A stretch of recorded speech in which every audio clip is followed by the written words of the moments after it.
Проблемот со блокадите на превозниците кои преку протести бараат да не им се ограничува правото на престој во Шенген зоната на 90 од 180 динови веќе се дискутира на дипломатско ниво помеѓу амбасадори, брефираат за Канал 5 извори од МНР.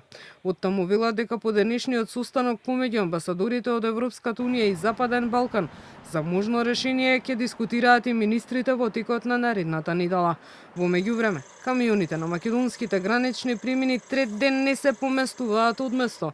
На блокадите и денеска затекнавме и сопственици и возачи кои се децидни. Нема да отстапат од нивните барања.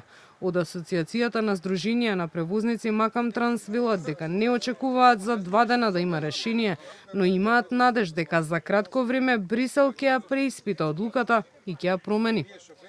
Пораката е истата до ЕУ, односно до Брисел, да ги изземат возачите од правилото 90 дена во 180 дена или да изнајдат евентуално некоја друга солуција, да не бидеме дискриминирани, да можеме да работиме, да не ни влијае, односно да не ги затвориме фирмите.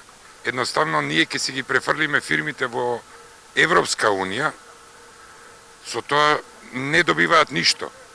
Само губи економијата во Македонија.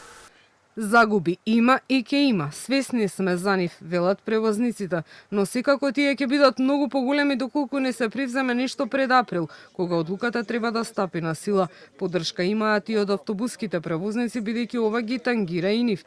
Па и тие најавија дека ако во наредниве денови нема решение, ќе го блокираат меѓународниот автобуски превоз.